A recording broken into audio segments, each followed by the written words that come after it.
to hop on here and talk about a true crime family that I followed Charlie Adelson's trial. Obviously, you guys know now that I'm talking about the Adelson family. I wanted to give you guys the backstory on the Adelson family and what is going on. Starting from the top, I wanted to just begin with the basics. So Charlie Adelson was a periodontist out of South Florida who was convicted of first-degree murder and solicitation, and this was in the murder of his ex-brother-in-law, Dan Markel. Dan Markel was married to Wendy Adelson, who's Charlie's sister, for 7 years. Dan was a Harvard Law graduate and a Florida State University professor, and his sister Wendy was also a lawyer. So these people are lawyers and doctors, and they come from a family of lawyers and doctors. After 7 years of marriage and 2 children, Dan and Wendy divorced. Wendy seemed to be the one that initiated this divorce. She just, she talked about it on podcasts, and there's stuff out there if you look it up. But basically, she just said that she married somebody that kind of checked the boxes, but that she had no emotional connection with. Through the divorce process, there was a bitter custody battle that Wendy's family got deeply involved in. Wendy wanted to move a couple hours away to the part of Florida where her family lived, and her mom would send her emails trying to help her figure this out, and her mom was heavily involved in this custody. Dan Markel did not want Wendy to move.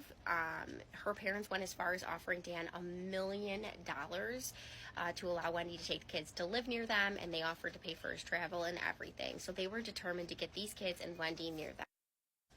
Throughout this custody battle, Wendy's mother would just send a slew of emails just saying that Dan would not win against the Adelson family. She had this weird nickname called Jibbers. She would be like, Jibbers will not win against the Adelson family.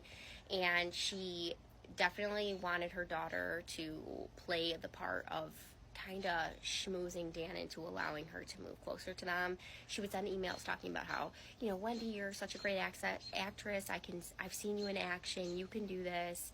And then she would send other horrible emails about wanting to take pictures of the children outside of a Catholic church, because Dan was a very serious practicer of Judaism, and that was the foundation of how they even met. They met on J-Date. This was a part of who he was. So her mom playing these mind games, wanting to take photos of his kids outside of other religions, churches and stuff, was just to break Dan down. When Dan started to fight back very seriously in court, so with motions and different things that he had introduced into court, and things that he had filed against Wendy, that's when the battle got really contentious. And during that battle, on July 18th, 2014, Dan was murdered in his driveway by 2 hired hitmen driving a Prius. This Prius had very significant identifying features, like the color and certain things that were wrong with it or replaced on it. And that was one of the things that would end up helping the authorities identify who these hitmen were. But when Wendy Adelson was notified of his to the police station, she cried, she did all the things, but she proceeded to immediately talk about who she thought would be involved. And she talked about how her brother had joked about hiring a hitman through this custody battle, and how her parents have more reason than anyone not to like Dan because he hurt their baby girl. So how does Charlie, her brother, come into play with all this? Charlie Adelson dated a woman whose baby daddy was and had ties to the Latin Kings. 2 years later, in 2016, Sigfredo Garcia, Charlie Adelson's girlfriend's baby daddy, was arrested in connection with the murder of Dan Markel. 2 years this case went cold with no arrests, nothing.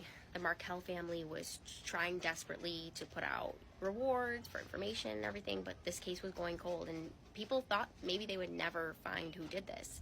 But after they had figured out some identifying features of the car and everything, Sigfredo Garcia and then also Luis Rivera were arrested. And a couple of months later, Catherine McBanoa, who was Charlie Adelson's girlfriend, was also arrested on first-degree.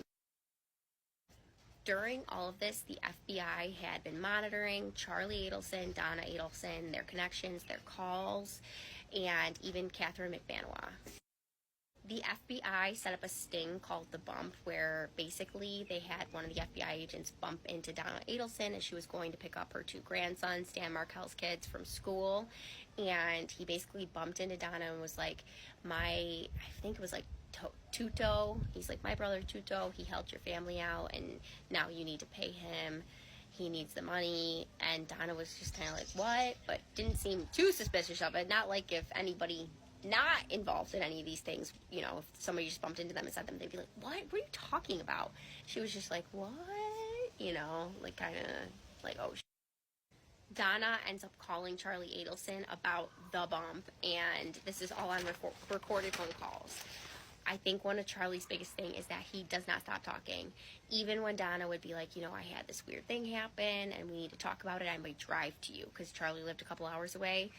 And he was like, well, is it about the IRS? Does it have to do with me? And she's like, no, I'll drive to you. And he just wouldn't stop. And that's where it got even more suspicious, basically.